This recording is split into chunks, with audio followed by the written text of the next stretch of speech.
Meeting recording and is in progress. Thank you, Lana. All right. So just to prove to you that I did a PowerPoint presentation. So I'm going to do it this way. So here's our opening slide. And this allows me to see your beautiful faces, and we can probably have more interaction this way. So, and also I'm going to attempt, now I have not done this personally, but a little bit later, we're going to go into breakout sessions, just one little session. So, and if it doesn't work, we're going to wing it and move on.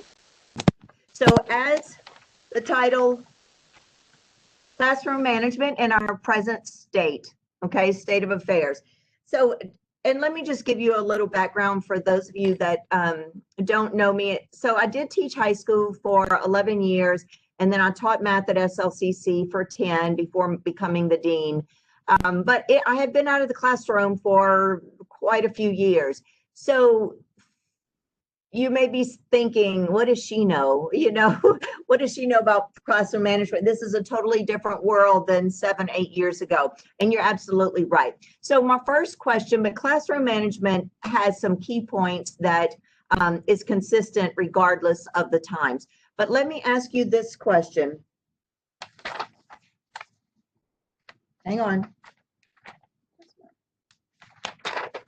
In my next slide. How is teaching different today than it was, say, 10 years ago, 15 years ago?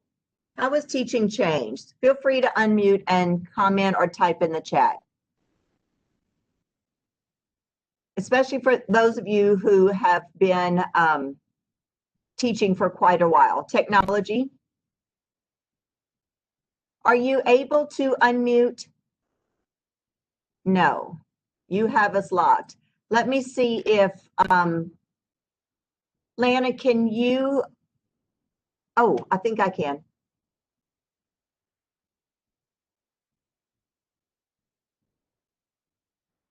Hang on.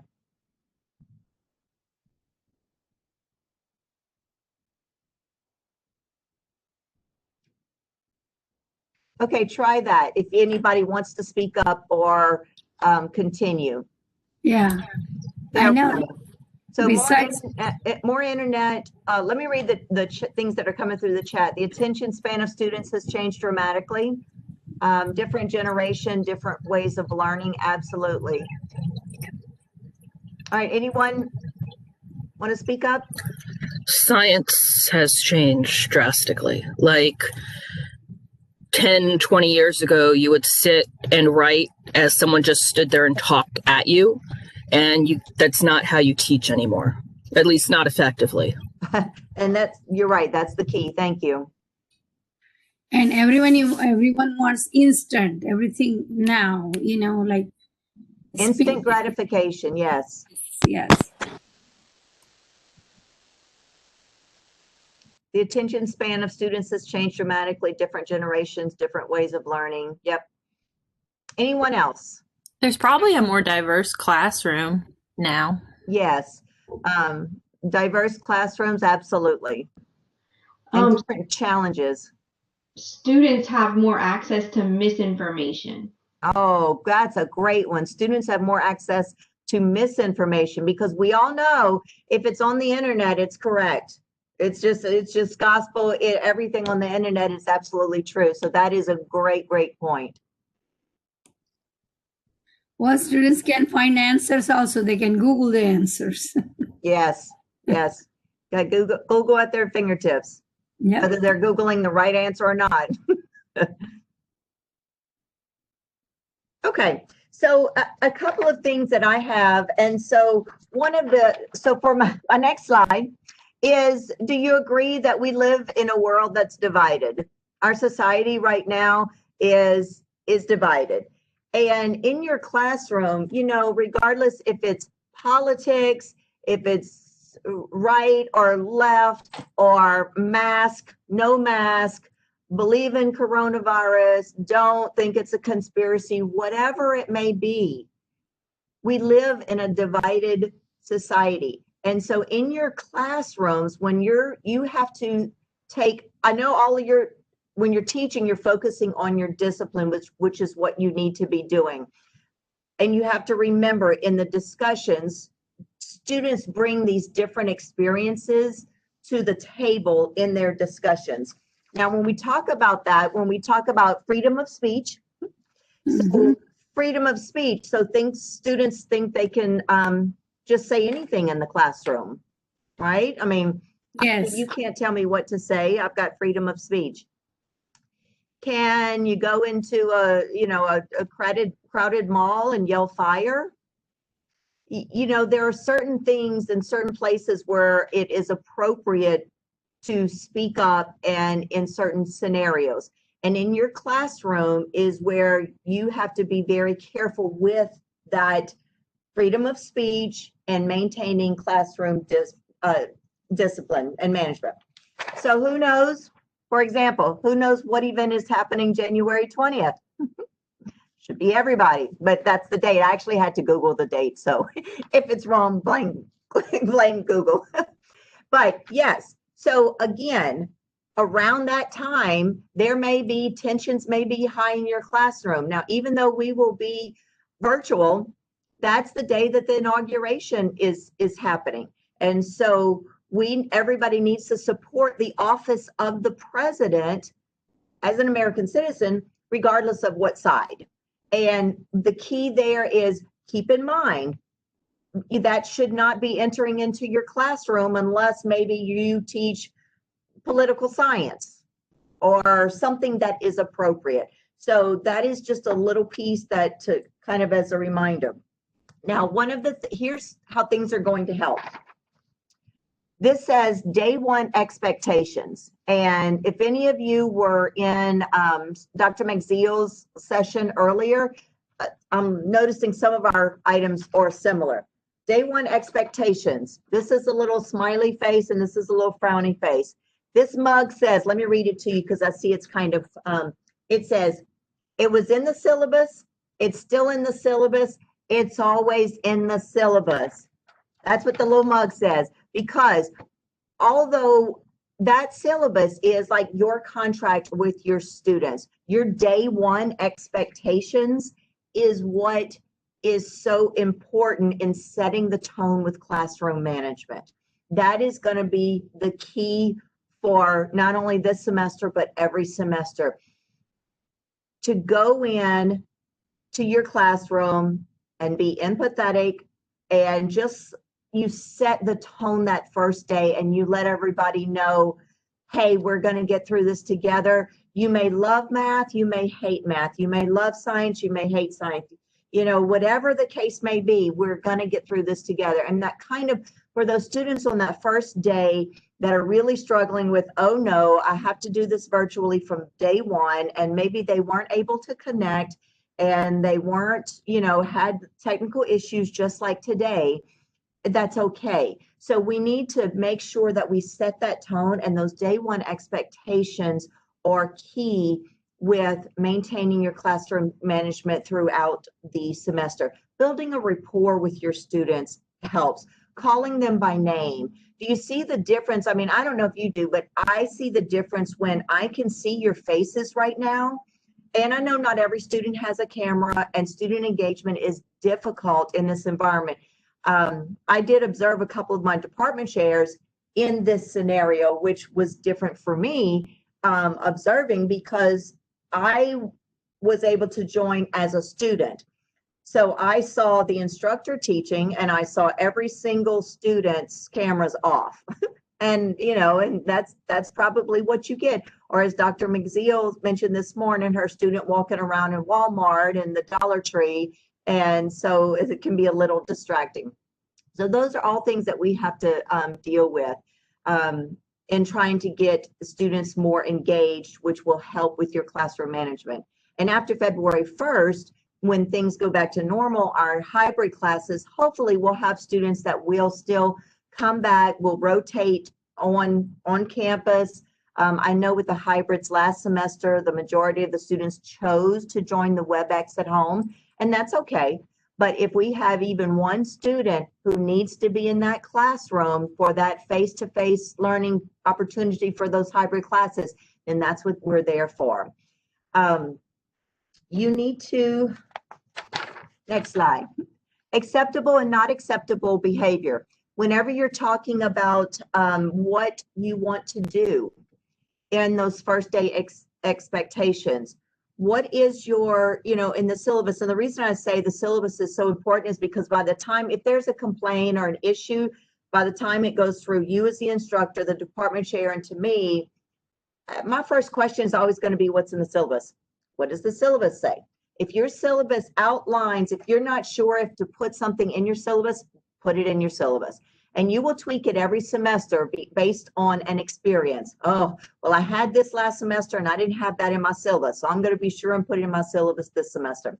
Share ideas with each other. And in a few minutes, we're going to get an opportunity to share those things that have worked. So what is acceptable when you're talking about discussion posts, especially if you have your chat feature on and you're asking students to maybe comment in the chat? What is acceptable? What is not acceptable? We will be respectful in this classroom. We will not, set those guidelines the first day on those expectations of what is acceptable and what is not. Now, see, Hannah said, what are some ways to get students to turn their cameras on? Other than asking them, you can't, mandate that they turn them on. But I would reiterate the importance of it and just try to, just like I did with here, letting you guys know how important it is to me and that how much I enjoy seeing you, seeing your faces, seeing your interaction might just help a few students join their camera and turn their cameras on. But some are, oh, I got a bad hair day, I'm lying in my bed sleeping. You may not want their cameras on, but it is. Now, let me open the floor up. Does anybody have suggestions that you've tried on to encourage students to turn their cameras on? This is where I get to be the troublesome person that I am. I actually do not encourage them to turn cameras on because from my experience and some research I've done, it actually can exacerbate diversity issues and poverty issues. And it can make some students feel really uncomfortable because of the setting that they're trying to do the class in. And because it brings out some of those injustices, I find that it's more fair to just tell everyone, keep your cameras off. That way you don't feel, ashamed even of the situation that you're in and you don't want your classmates to see where you were living or what you're wearing, etc. And Jen, that is an excellent point, and you're 100% accurate in that. And that to me makes perfect sense, which is why we never would mandate. You can encourage if you want to encourage that for more interaction, but absolutely that point makes perfect sense. Yeah. Okay. So I have, so we're going to try this little activity, and I called it, I'm going to read this to you, don't worry, but I called it, I have a good idea activity. When my son was in kindergarten, now he's 23 with my first grandbaby, which is precious. Anyway, he would always start his sentence with, I have a good idea, let's blah, blah, blah. I have a good idea, let's blah, blah, blah. Even in kindergarten, without us ever saying a word that we noticed it at home. In kindergarten, at the end of the year, they try to give, oh, this little award. Well, Logan got the I have an idea award because he was always, his brain would just click and he would say it with whatever idea. So I coined this little activity as an I have an idea activity. What I want you to do now, I'm going to attempt to do this in breakout sessions. If it doesn't work, we'll just open up the floor to everybody. We have it looks like we have 36 participants. So I'm going to try to, at the top, I can put you in the WebEx will automatically put you into a WebEx for a certain amount of time and then bring you back here. So I'm just going to give you like 5 or 10 minutes, but this is what I want you to do in the breakout sessions if it works. I want you to share some ideas with your group in a smaller group. And this is also maybe a way that you can engage students. is to try these breakout sessions so that they can be small groups. Share ideas of, in today's times, any classroom management tips that you have found have worked in the classroom, or tips on how you find you're able to engage students, or anything in your syllabus that is beneficial that you have learned from lessons learned that you could share with the group. And then we'll come back and I'll ask folks to share, maybe identify one person in the group when we come back together. It's supposed to set a timer, and I'll set it, let's see, it's 10:30, probably for about 10 minutes. I'll set the timer and then it should automatically bring you back in. So everybody knows what the assignment is? Look, give me some reactions at the bottom. Show me some love. See the little thumbs up emojis, the claps, the little woohoos. All right. All right. So I'm going to go to breakout sessions, and I'm going to put 33 participants in, let's say, 5 sessions. Automatically create assignments. Let's see if this works. Give me just a second. A second.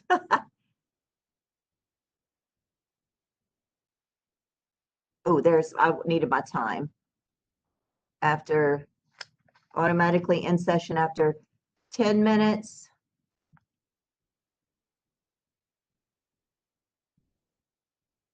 Okay.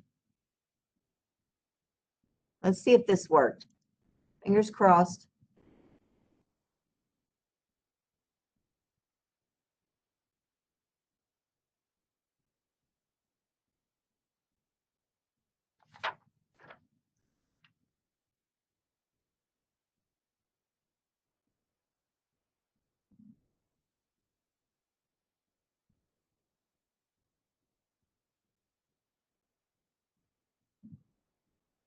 For those of you who are on the phone,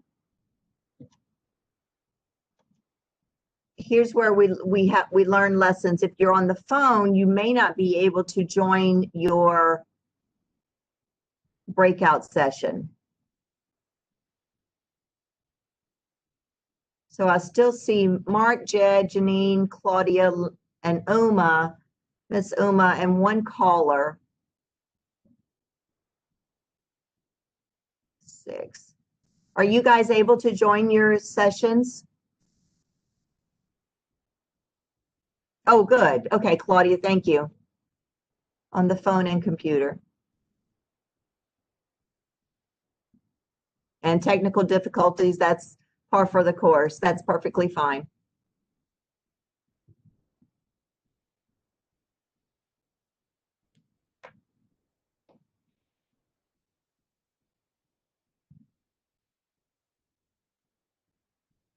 And since this is being recorded, maybe I should play the Jeopardy tune or do another cheer, but I'll spare it. So we'll sit here for 8 minutes left in the breakout session, and then folks will join us back.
All right, for in the recording, the breakout sessions have about 20 seconds left, and then everyone will be joining us back in and we'll hear how it went.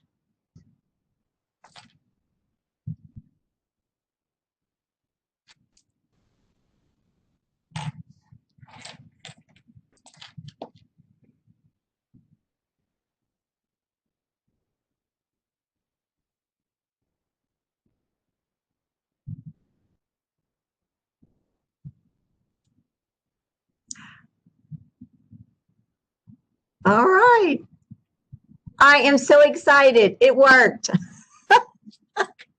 It worked. And it was very simple. So if that's something that you think you might want to try in your class, that's up to you. But and I was like, well, I've seen other people do it, so let me try it. I tried it with my division meeting, but I didn't create the session. So this is the first time that I had to actually do the sessions, and it was very, very easy. Set my timer. I had it automatically randomly assign you guys to your groups, and then set it to automatically end and come back at the same time.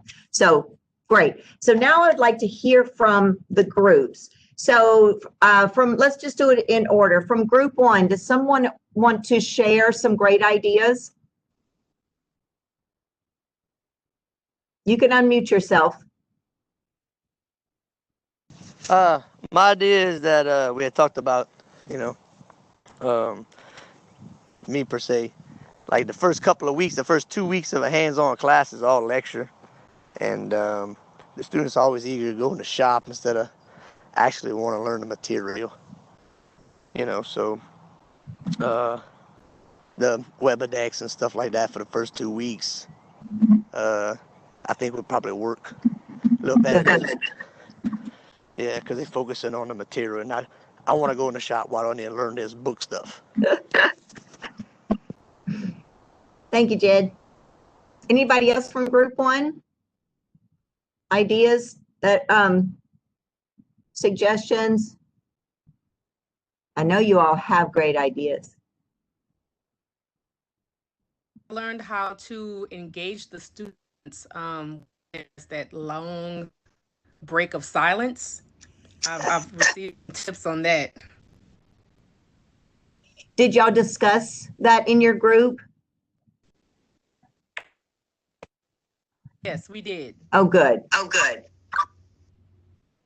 All right. What were some ideas on how to get students engaged? Dr. Briggs. Can you hear me? Yeah. So I think that to that point, what our group discussed was to make sure to call out your student by name. And not in a way that you're calling on them to answer a question, not just in that light or lane. You just want to let them know that you see them, that they're there, and it's a constant. So when I'm lecturing, I make sure to, after I'm saying a statement, that I'll call on and say Jed, or I'll say Delane, or I'll say Aaron.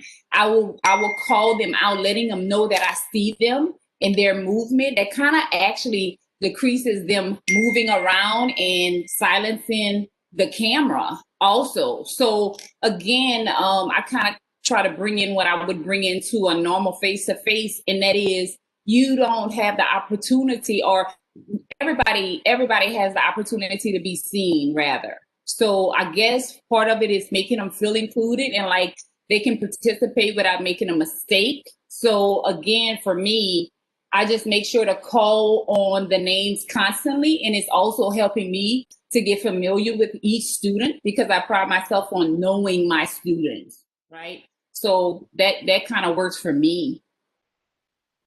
Great. Thank you, Denise. And I know that does work. All right. Let's just open it up instead of going by groups. So other ideas on how to engage students or to handle classroom management, or tips for the syllabus?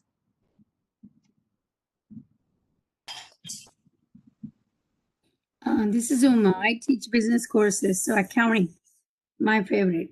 So I always ask questions. Even though in face-to-face, we have to work on a problem. Online, I ask them, I break it down and I ask them questions, and I write, please respond. So my chat is on, and everybody, like, this is 20,000, this 20,000 plus 30,000 is 50,000. So those startups, so I want to know that they are there and they respond. So everybody has to respond. Any question. So they immediately, quickly, they chat, and then I said, great. To them. And that's my share. Thank you. Thank you, Ms. Uma.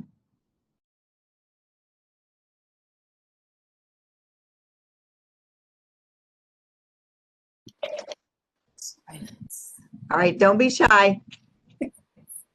Y'all acting like the students.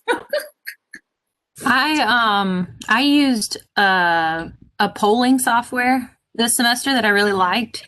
It's called Poll Everywhere or pollev.com. And I would just do like, how are you feeling today? And like little emojis. And so they would like select one and it kind of gave me a breakdown. Or like I had one that was like, how awake are you? For like my 7 o'clock class. And that was kind of a fun way to transition into our class. I created a YouTube channel, and I'm teaching the HMP, Human Anatomy Physiology labs. So students should, some students of mine are nursing students, or they are working as a LPN nurse. So they are working in COVID wards. So they can come in any way to my lab. So I wanted to give them lab feeling. So I went and took the video of every model we have in the lab, and I put in the YouTube channel, but in a private, they can see it. So to give them the chance to, although they can commit, but they will be in the classroom. Thank you. Yes, that's great. Other ideas? I have them answer each other's questions a lot.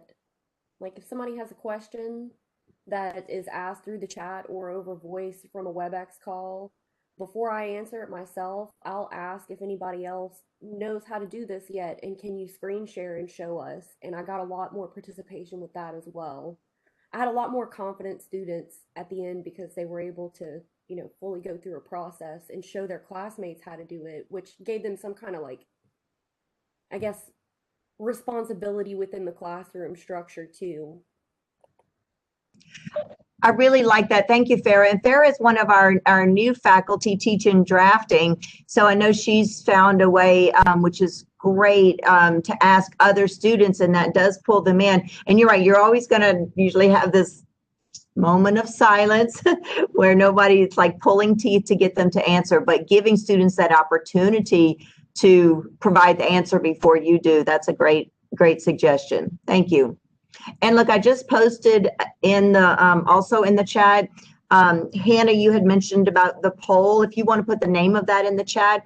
Also, I've used Slido and Kahoots. You can use the free version, like Kahoots, I use the free version, but you can only do true, false, and multiple choice.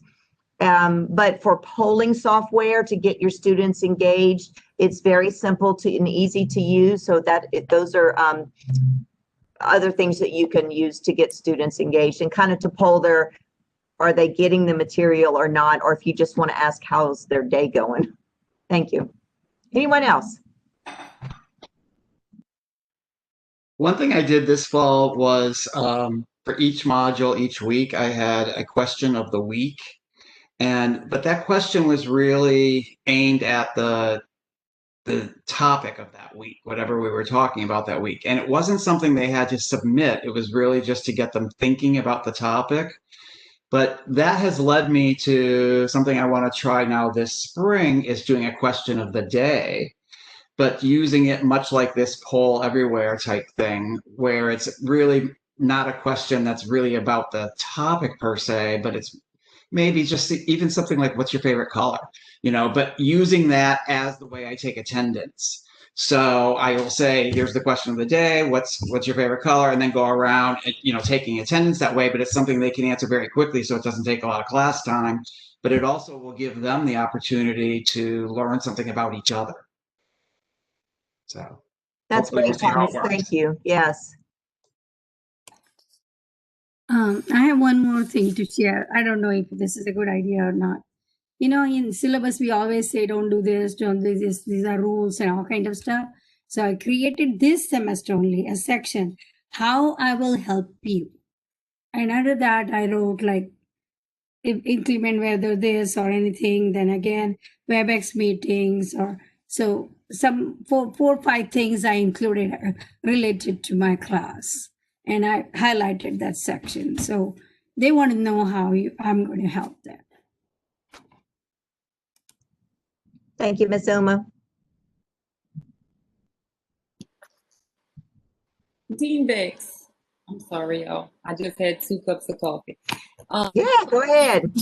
If I could, I want to shout out to Miss Uma.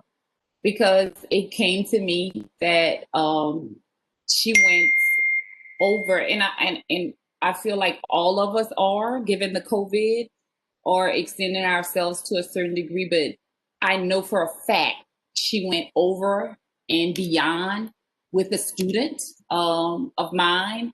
And I just wanted to shout her out for that, because I was saying it's no way she can do this because we're already under strain. But Miss Uma, you did it. Thank you. Thank you. Thank you. Thank you. I Thank you. appreciate it. Show her some love. Thank you, you. Miss Uma. That's great, Denise. Thanks for Thank sharing. you. I'm glad I could help. All right. Anything else? I think we have about 5 minutes, but any other suggestions or tips that you want to share? One more opportunity. Oh, we need a breakout for shout outs. Yes. Well, in the non-tech, or in a face-to-face realm, I mean, we're technical, so we meet. My first day, I make everybody introduce themselves, just to break the ice. Everybody has to talk, speak, go one at a time, and we play games. Just one game that we play is I blindfold one person, and to teach communication skills, they have to guide that person around the classroom without bumping into things. And we have 2 teams, and it just really teaches them to, begin the team building skills, communication, QEP, right? How to talk, how to speak, and just make the first day fun. Next day is work, but the first day is really pretty much playing games and making it all fun. As you can tell, I'm a really fun guy. That's great, Aaron. And I know Aaron teaches our oil and gas program. And so I know that that's important. And, to that point, Aaron, that is exactly what I'm talking about. And, and like what Thomas said and shared and everything, is setting those first day, just lowering the anxiety level of these students the first day, letting them know it's going to be okay.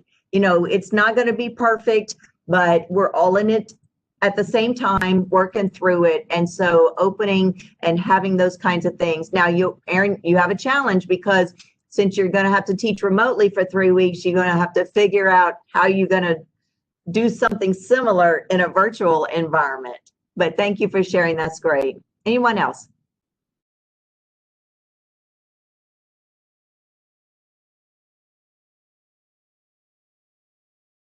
Okay, so let me fold this in half. This is a good thing with printing out your slides. I can fold it in half. So if you were paying attention, I'll read it to you. I see the blurriness.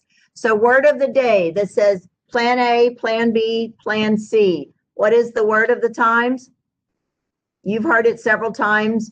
And if you were paying attention earlier, you even heard me do a little cheer about it. Flexibility. Right. Flexibility. Yeah. Yes. So flexibility, but this is about, like Dr. June said, our attitude, and going into this semester, starting it off on the right foot, and just really lessening those anxiety levels for our students. That is, regardless if you taught 10 years ago or if this is your first semester, that will help you with classroom management from the beginning, is to lower that anxiety level tremendously. But stay on top of things and keep your students focused on the discipline, and you will definitely get a lot out of them. All right, I think we are about done. Any last thank yous, questions, comments, or suggestions from anyone before we hang up in the last 2 minutes?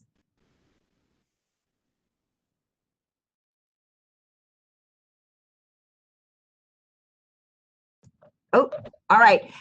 Absolutely. Thank you guys for joining us. And I know in the chat, if you want to scroll, Lana put the link again for the last. It's Dr. Miller and Dr. June is going to do the last presentation. So we'll see you there. See you there. Bye, everyone. Have a great week and happy hump day.